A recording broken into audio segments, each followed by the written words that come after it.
morning, campers. So we are back at the bottom of the Maccelsfield Canal. A bit of a faux pas on my part. I got to Bosley Locks and I'm chatting to a fellow boater who says, "Are you going up the locks?" I said yes. He said, "Is it still closed?" I thought it was still closed in Maccelsfield. I said, "Oh no, I thought everything's open." He said, "I think it's not." So I double checked the website and it's not, it's closed. Hence to say, I turned around and travelled all the way back down. So I'm going to head back up to North Whitstad area now and hopefully go onto the Bridgewater Canal. Go from there. I didn't record my journey down from Bosley back here because it was basically exactly the same but backwards as the previous couple of days, and I just wanted to crack on and have a bit of a cruise and enjoy myself, which I did. I avoided the rain, so we're laughing.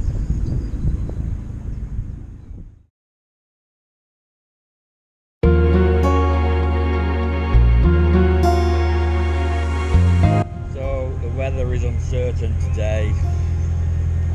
It's dark clouds. I'm heading into them. I can feel a few spots of rain now. I've got 3 coats ready. I've got this one, I've got the brown one, and I've got the big one. I don't like the big one, they're a bit too cumbersome, but I think a set of waterproofs are in order. I thought I was going to get away with it buying the boats early spring, but I've discovered that once you get wet, you get wet.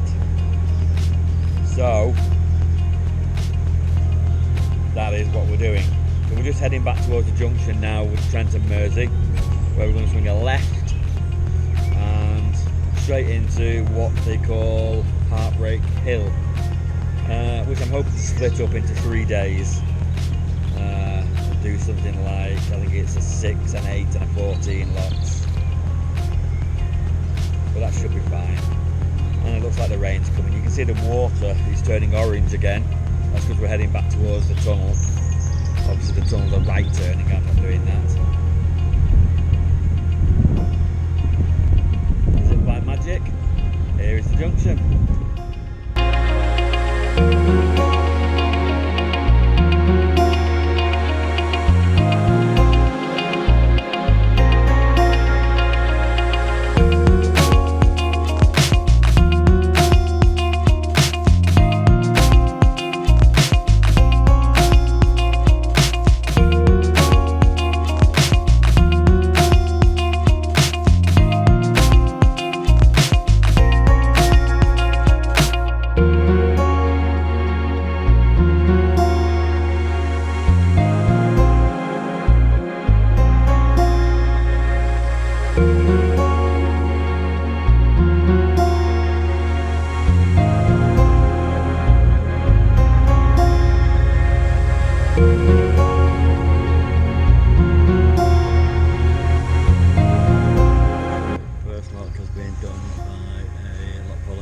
For me, and now he's walking down to the second lock, and I'm hoping he's going to do that for me as well.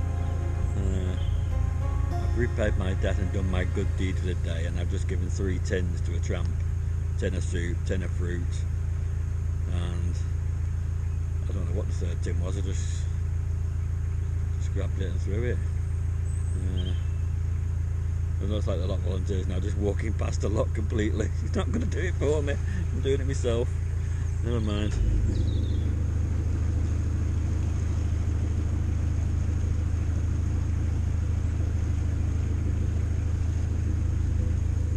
Can't have everything. I was hovering just nicely as well then. What did I give the tramp? Tin of soup, tin of mixed fruit, and tin of beans. Aren't that nice?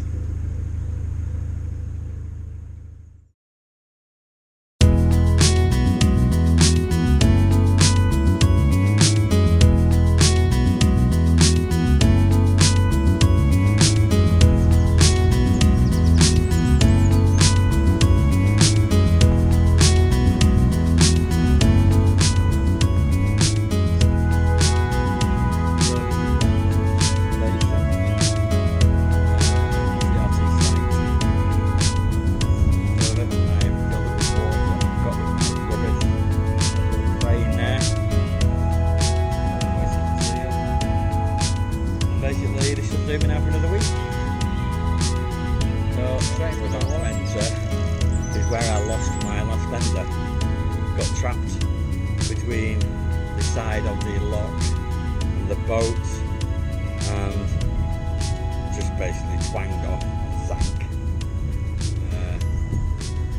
And that was £6 down the drain. So I have raised the fenders this time, which is what you're supposed to do anyway when you're going in locks, because they do get, some of the locks are quite tight. And this time I will not lose another fender.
Getting quite a lot of help with these locks because there's a lot of traffic, which is great.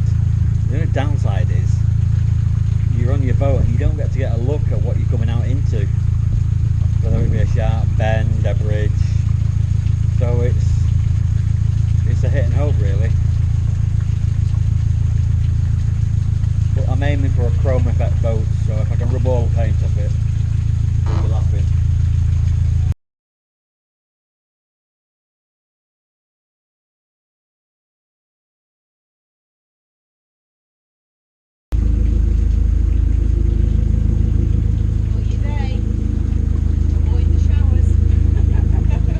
Coats down there. I know. Why are you coming? I have to give it up the time to take it on and off and just carry it now. Thank you very much.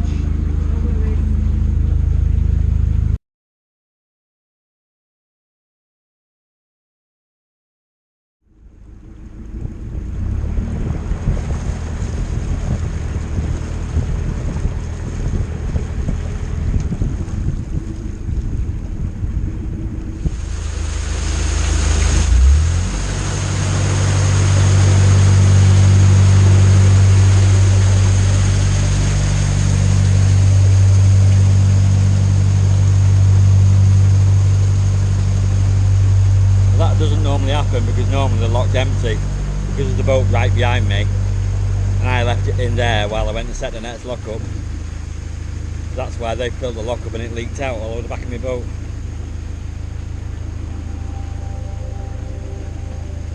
But even I didn't anticipate that, so can't be not them.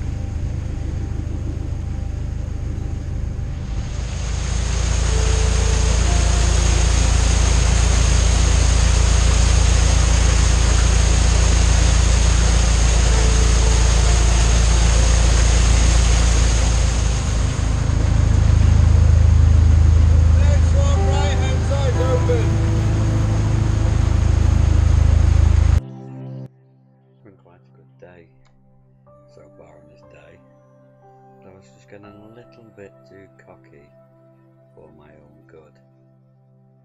Throwing the boat in, trying to be the big eye and the signal boater to the higher crews behind me. And the centre line that I'm always so careful to keep hold of fell into the lock. And then the boat started to drift backwards towards the sill. And I wasn't worried about that because the boat was fully dropped, so the sill was high up and there was no way of going to get caught in it. But of course, the boat was drifting away from the ladder that I was going to have to climb down to get back on the boat. Unfortunately, the boat wasn't at the bottom of the ladder. So I tried to borrow a pole from the boat next to me to try and grab hold of the rope and get it up. But unfortunately, it was a pole and not a boat hook. That's what I really needed. And then I tried to push some forward momentum to the boat to make it float back to the ladder. And I think I must have just got enough on it because it did start drifting back towards the ladder. And then hence I obviously had to climb down the ladder. Now, I don't like climbing up ladders at the best of the time. So to now have to climb down one, that was like a double whammy for me. But I had no choice. And as you can see from the video, my little stumpy legs climbed down the ladder, very slimy and horrible. My pants got full of slime.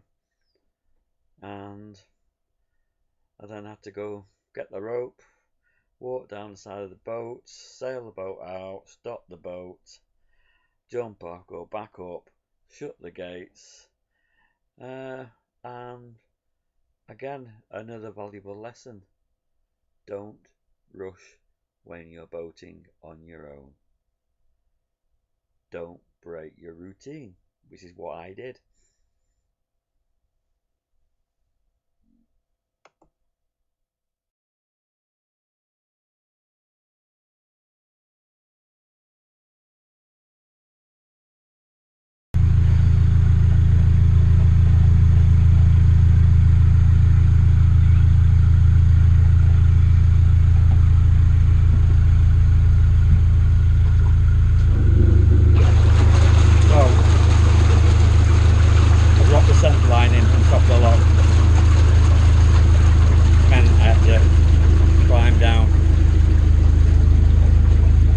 Narrowboaters were probably chuffed to bits because they got to overtake me, which now means all the lots are going to be set against me.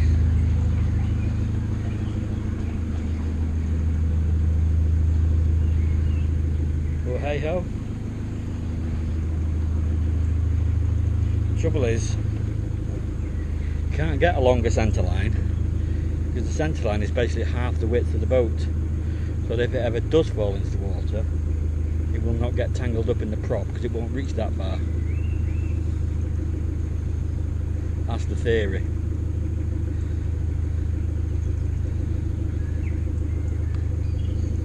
But hey, I think I might call it a day and stay at Road Heath.